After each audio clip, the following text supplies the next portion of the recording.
with us today. I just wanted to start off with asking you, I mean, you've cast many different actors as Batman at this point. So given, that this is a situation where the Bruce Wayne or Batman that we see is a more aging, darker, grittier Batman, what made Peter Weller, the perfect choice? Listen to his voice. It's just got that age, it's got that experience, it's got some gravel to it, it's got some experience to it, and to me it's the perfect match of actor and character, because it is such a more mature Bruce Wayne, and it is a Bruce Wayne who's kind of embittered and angry and kind of given up, and then also has to have the ability to come back into being the strong Batman that we know and love. And Peter is such a wonderful actor, and I think we were lucky to get him to play this particular incarnation of Batman. Definitely. We're very much looking forward to seeing a part 2 tonight and seeing his performance.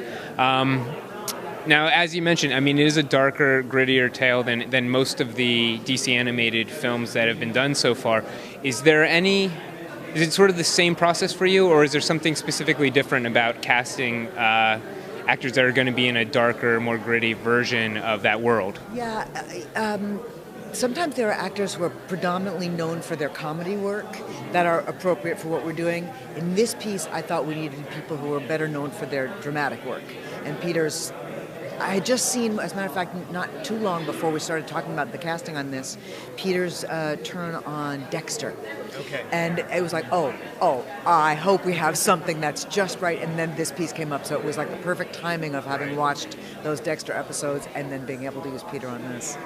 Now, do you think that, I mean, aside from the darkness in the story, do you think there's any other specific reasons that this film will stand out among the other DC animated films? It's based on material that's so beloved by fans that I think it already has a built-in audience, and I hope that we have brought to life this iconic graphic novel to the quality of what our fans expect.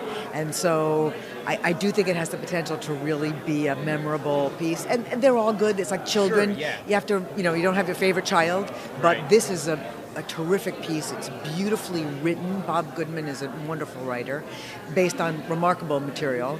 And then Jay Oliva is such a fine animation director that I think we have a really nice combination of a lot of really good source material and people to work on that to make it a memorable piece. And now I'm assuming you've probably read the graphic novel so many times that you know it front to back by now, correct? I did read it quite a bit to try to get, and it was so good, and we remained really quite true to it, that there actually were times when I opened up the graphic novel and showed the scene to an actor so they could actually see, this is where I'm starting, this is where I have to get to, this is what it looks like physically, almost using it like a storyboard. Sure. And although Jay's storyboards are stunning, this was, I thought, a really good piece to be able to show the actors where they're going. And so let me just wrap up by asking you about the next project you got coming up is Superman Unbound, and they're planning on premiering it at WonderCon, correct?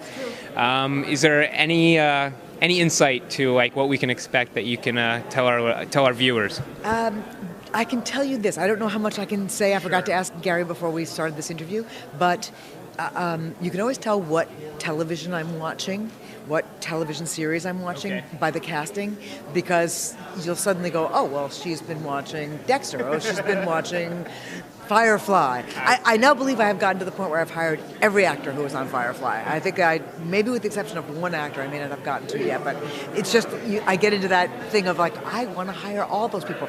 Joss Whedon, he's my casting guru. It's just, if he hired them, I know they're going to be stunning. And so you'll see a lot of Joss Whedon people in various different projects. Well, we thank you for keeping the Firefly browncoats employed, so thank you for that. My pleasure entirely. I'm a lucky one.